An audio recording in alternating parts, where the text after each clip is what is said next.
Madam నిజంగానే diversion politics చేస్తుందా కాంగ్రెస్?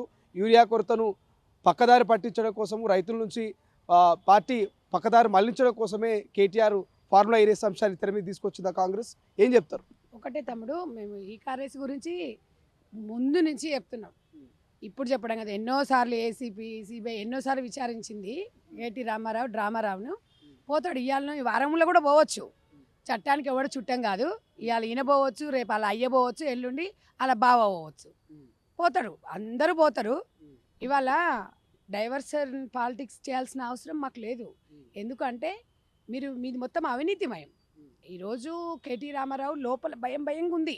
పైకి ఏంటంటే మేకపోతే గంభీరం లాగా మాట్లాడుతుంది. ఆ ఫేస్లో మాట్లాడుతున్న ప్రెస్ మీట్లో ఏం చేస్తారు? ఇండ్లు వేస్తారా, అండ్లో వేస్తారా, ఓసారి ఏమో మతిస్థిమితం కోల్పోయినట్టు మాట్లాడతాడు. ఒక లొట్టపీస్ కేసు అప్పుడు చెప్పినా ఇప్పుడు చెప్పినా దీంతో అయ్యేది లేదు పోయేది అంటాడు కదా కేటీఆర్. అదే అంటాడు, లొట్టపీస్ కేసు అంటాడు, లొట్టపీస్ ముఖ్యమంత్రి అంటాడు. మీ అయ్యే లొట్టపీసోడు కాబట్టి పోయి బోర్ల బొక్కలో పడ్డాడు ఫామ్ హౌస్లో. నీ మొహంలో అసలు ఎంత ఫేస్లో ఆందోళన తెలుసా? మాట్లాడుతుంటే ఆ ఫేస్లో అభద్రతా భావం అనేది ఏంటంటే ప్రెస్ మీట్ పెట్టాలి బలవంతంగా అంటారు చూడండి, ఆ రకంగా మాట్లాడుతున్నాడు తప్ప నిజంగా కూడా ఆయన ఒక నికాసైన ఒక మాజీ మంత్రిగా మాట్లాడతలేడు. భయంతో మాట్లాడుతున్నాడు.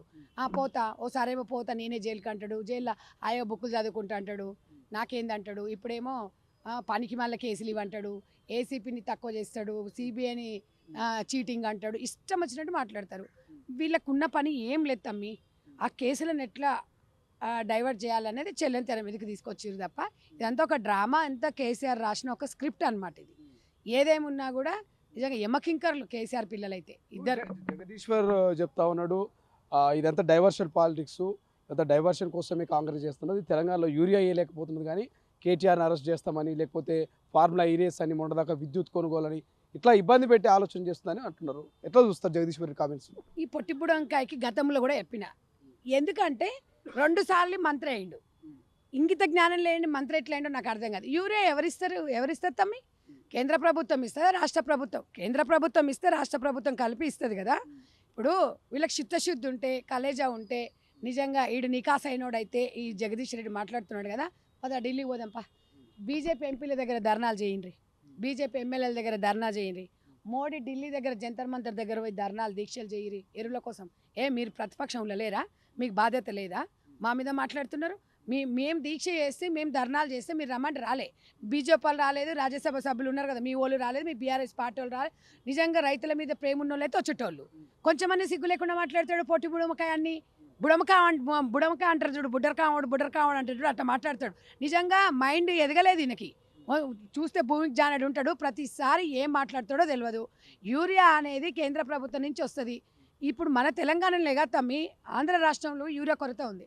ఎందుకుంది అక్కడ? మరి ఎన్డీఏ కూటమే కదా వాళ్ళు. మరి నిజంగా కూడా మోడీ దోస్తులే కదా చంద్రబాబు. మరి అక్కడ కూడా కొరత ఉంది. యూరియా అనేది దేశం అంతటా కొరతగానే ఉంది. మనం ఇంకా కావాలి, ఇంకా 50 టన్నులు ఎక్కువ కావాలని చెప్పేసి మన ఎంపీలు కూడా అడగడం జరిగింది. తెలంగాణ ప్రజలకు తెలుసు రైతులకు కష్టాలు ఏందో, ఇలా కాంగ్రెస్ ప్రభుత్వానికే తెలుసు. ఇలా ఉచిత కరెంటు దగ్గర నుంచి మొదలు రుణమాఫీ విషయంలో రైతులకు ఇవాళ రుణమాఫీ చేసి రైతు భరోసా కల్పించింది. రైతులకు భరోసా వచ్చింది కాంగ్రెస్ పార్టీ. జగదీష్ రెడ్డి ఆయన ఎట్లా మాట్లాడతాడంటే అసలు ఏమనాలో కూడా నాకు కూడా అర్థం కావట్లేదు. ఎన్నిసార్లు తిట్టినా కూడా అదే మాట మాట్లాడతాడు. ఆయన ఇన్నిసార్లు 2 సార్లు మినిస్టర్గా ఉండి ఎవరికి ఏం పొడిచిండు? ఎవరైనా నీకు ఒక విలువ ఇస్తున్నారా? నువ్వు మాట్లాడేదానికి ఒక విలువ ఉందా? నీకు ఎవడు విలువిస్తున్నాడు? నువ్వు విలువ ఏదో పెద్ద నీ విలువ పెంచుకోనికే నేను ఉన్నా అన్నట్టుగా నువ్వు ఒక ఎమ్మెల్యే వండి సూర్యాపేటలో కరెక్ట్ తిరగలేకపోతున్నావు. నిజంగా సూర్యాపేటలో ప్రజలు ఎక్కడ పోతున్నారో నీకు తెలుసలేదు. సూర్యాపేటలో గవర్నమెంట్ ప్రవేశపెడుతున్న పథకాలను నువ్వు కరెక్ట్గా చెప్పుకోలేకపోతున్నావు ఒక ఎమ్మెల్యే అయ్యుండి. బీఆర్ఎస్ కార్యకర్తలాగా బీఆర్ఎస్ మోచెల్లి నీళ్ళు దాగినలాగా ఎప్పుడు చూడు ఫామ్ హౌస్ దగ్గర కేసీఆర్ చుట్టూ తిరుగుతావు. అది ఎందుకంటే అలవాటు అయిపోయింది. మందులో సోడా కలిపి నీళ్ళు కలిపి అది అట్నీ అదే పోతుంది అన్నట్టు. కానీ ఇవాళ తెలంగాణ రాష్ట్రంలో యూరియా గురించి జగదీష్ రెడ్డి గారికి ఒకటే చెప్తున్నా, నీకు దమ్ము ధైర్యం ఉంటే మీ బీఆర్ఎస్ ఎమ్మెల్యేలను తీసుకొని ఢిల్లీ పోయి కలుగుండి, లేదంటే ఎంపీలు బీజేపీ ఎంపీలను ముట్టడి చేయండి. నీకు తలకాయ లేకుండా మాట్లాడుతుంటావు. ఎంతసేపటికున్నా కాంగ్రెస్ వాళ్ళ మీద బట్టగాల్చేసి విద్యుత్ కుంభకోణం అంటున్నావు. నీ మీద ఎన్ని అభియోగాలు వచ్చినాయి? విద్యుత్తులో నువ్వు ఎంత దుర్వినియోగం చేసినావు? 80,000 కోట్లు ఫస్ట్ అసెంబ్లీకి వచ్చిన రోజే విద్యుత్ మీదనే సమీక్ష సమావేశం ఏర్పాటు చేస్తున్నారు రేవంత్ రెడ్డి గారు. మరి అంత అవినీతి జరిగింది కదా, అవినీతికి సిబిఐకి ఇస్తున్నాం. ఎవరు ఏం చేస్తున్నారు, ఎవరు ఏం జరుగుతుంది అనేది ఇవాళ కంపల్సరీ ఒక చట్టం ఉంటుంది. చట్టాన్ని ఎప్పుడు కాంగ్రెస్ పార్టీ చేతిలోకి తీసుకోదు. జగదీష్ రెడ్డికి బుర్ర అనేది లేదు. ఆయనకి మనిషి ఆ 4 ఫీట్లు ఎదిగినా కూడా బుర్ర ఎదగల.